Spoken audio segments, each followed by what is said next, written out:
खबर आग की तरह फैल जाती है। राजीव शर्मा 30 की रहस्यमयी मौत, चेहरा दहशत से जमे हुए हाल में, कानों से खून। पुलिस के पास कोई जवाब नहीं। 3 दिन में 2 और मौतें, एक लड़की, कॉलेज स्टूडेंट और एक बूढ़ा रिक्शा चालक। लोग अब अपने बच्चों को बाहर नहीं भेज रहे। कुछ कहते हैं किसी आत्मा का साया है। रिया, एक इंटर्न फॉरेंसिक एक्सपर्ट, इन मौतों के पैटर्न नोट करती है। कान फटे हुए, आंखें डर से फटी, कपड़ों में काले पंख। उसे याद आता है बचपन की बात, नानी की एक कहानी जिसे बंशी की चीख सुनाई दे। उसकी मौत तय होती है। वो सोच में डूब जाती है, क्या ये वही बंशी है? रिया अपने सहेली को फोन करके बताती है कि वह जल्दी मेरे घर आ जाए। जोया कहती है कि मैं आ रही हूँ और सिद्धार्थ और बंटी को भी साथ बुला के लाती हूँ। संयोग से दोनों दोस्त पार्क में ही मिलते हैं। दोनों बैठे के बात कर रहे होते हैं। दरअसल दोनों ही दोस्त एक ही साथ काम करते थे।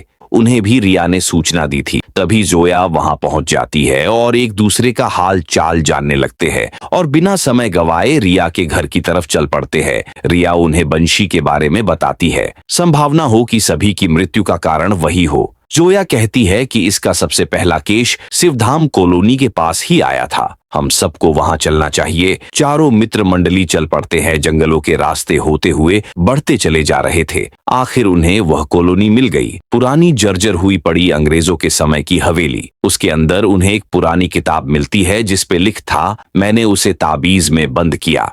लेकिन उसका क्रोध कभी नहीं रुका। वो फिर लौटेगी और तब मौत की पुकार फिर गूंजेगी। उन्हें कुछ समझ नहीं आता क्योंकि बंशी एक आयरिश कथाओं में प्रचलित है और भारत में बंशी जैसी घटना का होना बहुत विचित्र है। बंटी उन्हें बताता है कि दूर पहाड़ों में एक चमत्कारी बाबा रहते हैं जिनको बाबा रुद्रनाथ के नाम से भी जाना जाता है। सिद्धार्थ कहता है कि मैं वहां जाता हूँ और बंशी का रहस्य पता लगाकर आता हूँ। बस फिर क्या था, सिद्धार्थ चल पड़ता है और जाना ही पड़ेगा। कहानी के मेन हीरो जो है, पहाड़ी की चोटी पर एक छोटी सी कुटिया दिखती है। सिद्धार्थ कुटिया में प्रवेश करता है और बाबा के दर्शन कर प्रसन्न हो जाता है। बाबा चमत्कारी थे। उनके साथ भगवान शिवजी का वरदान था, इसलिए उन्हें सब पहले से ही पता था। बाबा सिद्धार्थ को बताते हैं कि बंशी कोई सामान्य आत्मा नहीं, ये आयरलैंड की एक परी आत्मा है जो श्राप बनकर आती है। जब वो रोती है या चीखती है तो समझो कोई मरेगा। यह कथा है। वर्ष 1226 की दक्षिण आयरलैंड के गांव में एक बेहद खूबसूरत लेकिन रहस्यमयी स्त्री रहती थी। उसका नाम था आयने। वह एक परिवंश से थी, अर्थात फेरी लिनिएज सीधे। वो इंसानों से अलग थी, न उम्र बढ़ती न चेहरा बदलता। गांव के लोग उसे समान से बंशी कहते थे। बन का अर्थ है स्त्री और शी का अर्थ वंश, यानी परिकुल की स्त्री।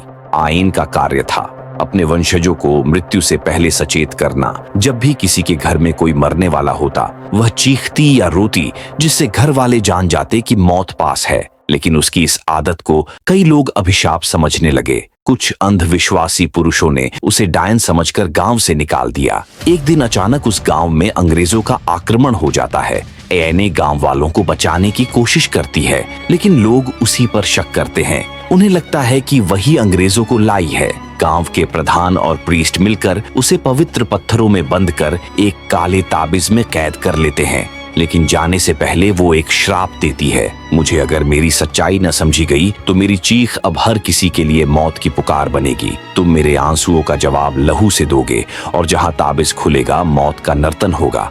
अंग्रेज अफसर जनरल हॉपकिन जो आयरलैंड से भारत आता है, उसके साथ काले ताबिज में बंद बंशी की आत्मा भी भारत आती है। हॉपकिन उस ताबिज को एक पुरानी हवेली में सुरक्षित रखता है, पर वह धीरे धीरे उसकी मानसिक स्थिति पर असर डालती है।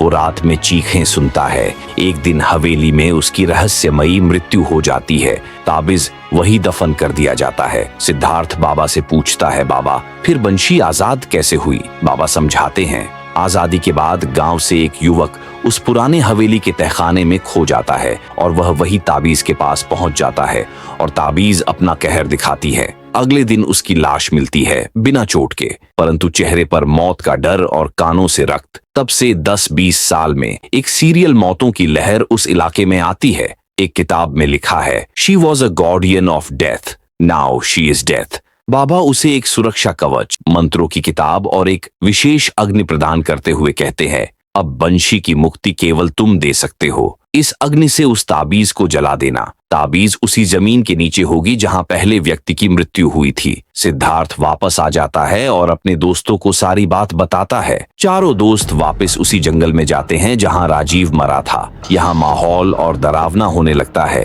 एक एक कर आवाजें आने लगती है, पहले बच्चे की हंसी, फिर किसी औरत का रोना। तभी उन्हें अचानक बंशी हवा में उड़ती दिखती है। उसकी आंखों से रक्त बह रहा होता है। रिया मंत्र पढ़ना शुरू करती है। बंटी जमीन खोदकर ताबीज निकालता है और सिद्धार्थ को देता है। बंशी अब और तेज चीखती है, लेकिन तभी उस ताबीज को विशेष आग में डाल देता है। बंशी चिल्लाती है और राख बनकर उड़ जाती है।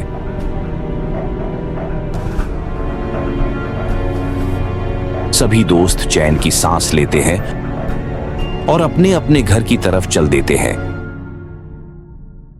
बंशी और उसकी आत्मा भी शायद अब स्वर्ग की तरफ प्रस्थान कर चुकी है।